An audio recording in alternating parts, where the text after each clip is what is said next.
from Sweden, and she noticed something that Australians are just so used to they don't even think about it anymore, which is that there's asbestos everywhere.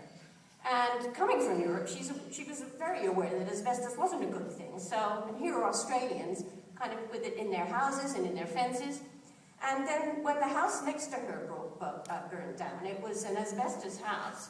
And nobody seemed particularly concerned that, with removing it. She was panicking, she was calling authorities and trying to get things done, and people had a very laconic attitude towards it all. And it really pressed her buttons as a journalist. And as a journalist, she therefore decided that this was a story that perhaps could be pursued. And she was further stimulated in her interest when she did some research on the history of the Midland rail yards, where asbestos and exposure to asbestos was very much an issue there, but not a lot of people really had the opportunity to talk about it publicly. Well, then we had this most amazing situation that arose where we made contact with the medical researchers at UWA, with Bill Musk, and they were actually interested in collaborating with us and allowing us to be part of their research grant in order for us to try to get some of these stories about asbestos that would really be a complement to all the medical research that was going on at the time. Now, it's very difficult to get these kinds of interdisciplinary collaborations. Everybody's in their own silos. Nobody understands everybody else's discipline. To actually get some medical researchers who were prepared to have the vision to kind of take a punt on us. I mean, we didn't know what we were going to prepare. How could they trust us? Was really special.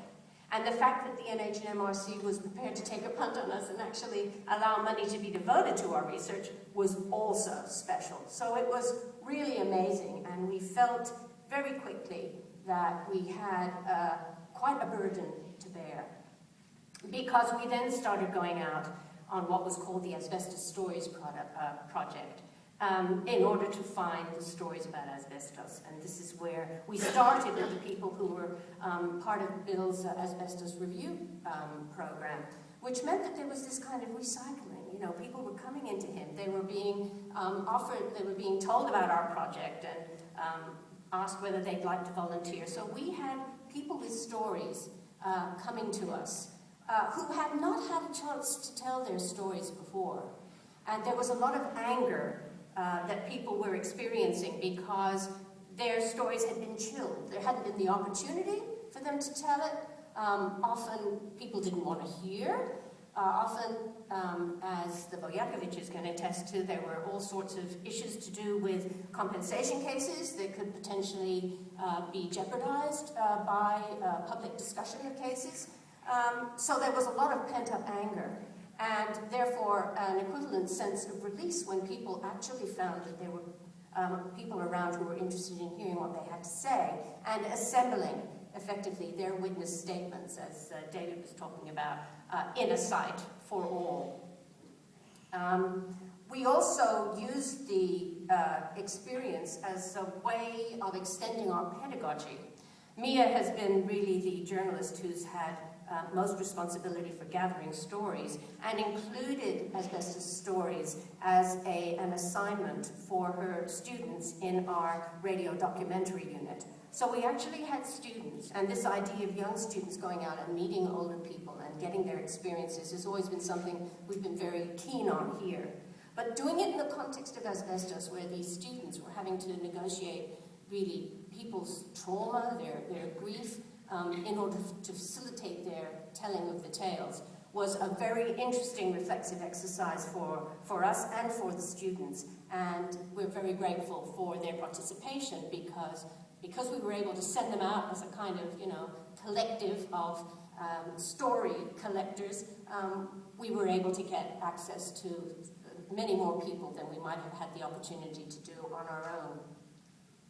So there's been pedagogical involvement. There's also been all sorts of research outcomes for this. We've been researching as journalists about the challenge of actually presenting things on the web.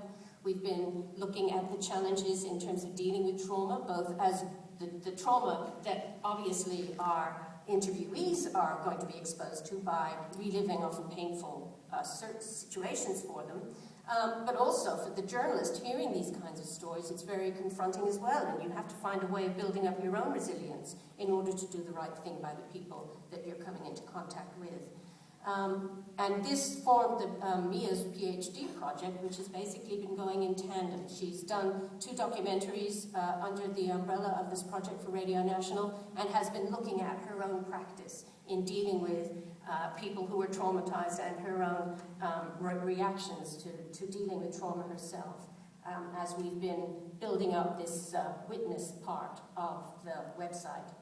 But we continue the partnership into the next NH&MRC grant, and this is where, I have to mention first of all that the other thing that we were able to do with these interviews is contextualize them within a history of asbestos in Australia. And being WA based, we've started with Wittenoom, although we're going to be incorporating the whole of Australia in our researches during the second project. And this is where having Lenore Lehman, who has spent her, a lot of her life as a historian researcher dealing with Wittenoom, we've been able to